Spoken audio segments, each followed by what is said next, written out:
bom dia, boa tarde, boa noite. Tudo bem com vocês? Nossa referência foi a família de índios na praia, da nossa Celita de Azevedo Machado, a Tita, né? Quem tem o livro aí que está na página 12, né? Nós temos aí um breve relato aí da nossa artista plástica brasileira. E hoje nós vamos falar dela, e enquanto eu falo dela, nós vamos vendo aí ao fundo algumas de suas obras, né? Tita, que nasceu no Rio de Janeiro, né? Vamos conhecer um pouquinho mais sobre ela. Ela nasceu em Cabo Frio, carioquíssima, 1929, né? Ela começou a pintar ajudando os seus filhos adolescentes nas atividades de artes da escola, né? Então Tita, ela se tornou uma artista autodidata.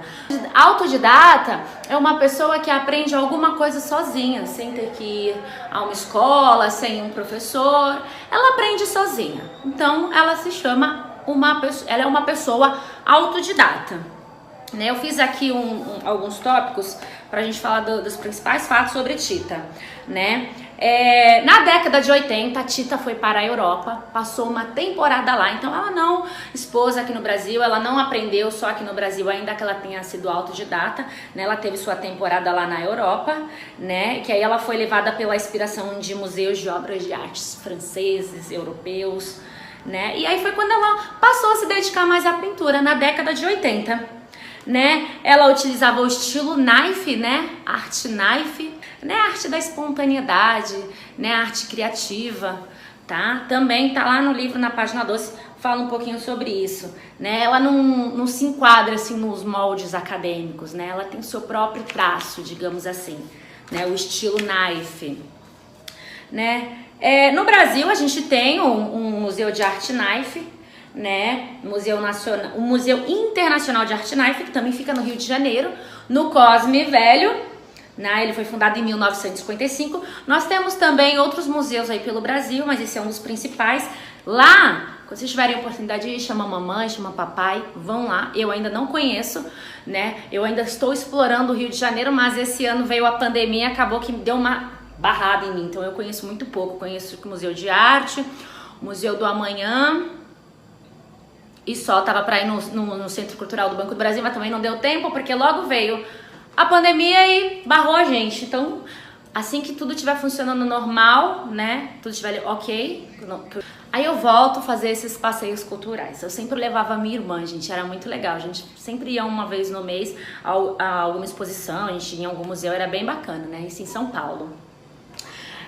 Nesse museu que eu citei agora, esse Museu Internacional da Arte Knife, ele tem ali mais de 10 mil quadros de artistas de mais de 130 países. Então é muito rico o conteúdo que a gente vê lá. Bom, o que Celita pintava? Ela pintava cenas do cotidiano, ela pintava...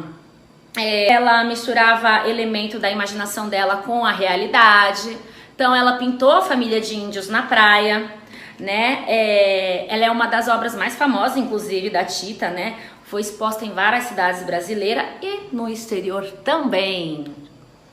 Bom, a família de índio na praia é uma obra que é muito importante a gente citar, porque nossas raízes vêm lá dos indígenas, né? Vocês lembram quando Dom Pedro chegou aí no Brasil, quando ele chegou aqui no Brasil? Quem já vivia aqui antes, quando os portugueses chegaram?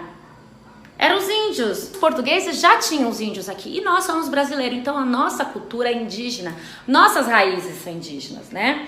Estudar a cultura indígena, ela faz com que a gente entenda melhor, né, o processo de construção do nosso país. Então a gente vai sempre falar do índio, né, da cultura indígena em si, né? Nós temos o Dia do Índio, que a gente comemora lá em abril, a gente fala muito porquê dessa data, tá? E por isso a Celita de Azevedo tem essa obra sendo uma das mais famosas dela, porque a cultura indígena é muito importante para a gente conhecer melhor a nossa história, nossos antepassados, nossas raízes, né? E aí essa aula foi para falar um pouquinho mais sobre a Tita, né? Nossa Celita de Azevedo Machado. Ela morreu em 2017, gente, tem pouquinho tempo. né? Se Celita ainda estivesse viva, se estivesse entre a gente, com certeza ela participaria dessa aula, né? Assim como uma aula que eu dei no 5º ano, que eu falei do Aquiles Luciano, artista plástico paulista, eu encontrei na internet. E aí ele gravou um take pra mim, coloquei na aula, ficou sensacional. Teve aluno do 4º ano que viu, inclusive, né? Até comentou comigo. Bem bacana, mas não é o caso da nossa querida Tita, porque Tita não está mais entre a gente, mas suas obras vivem entre nós, tá? Então, espero que vocês tenham conhecido um pouco mais agora, tenham aprendido, né? Entendido o porquê da importância da gente estudar essa questão da arte indígena. Vocês vão ver muito sobre a arte indígena no passar dos anos. Vocês estão só no 4º ano. Eu dou aula lá no ensino médio também. Lá o assunto é muito mais complexo, né? Quando vocês chegarem lá, vocês vão ver. E é muito gostoso de estudar, muito gostoso, é muito legal. E é muito interessante, tem muitas curiosidades. Então, vamos com tudo no seu tempo. Até a nossa próxima aula, não deixem de assistir, porque vai estar bem legal. Não vou falar sobre o que é, não vou dar um spoiler, né, como diz vocês.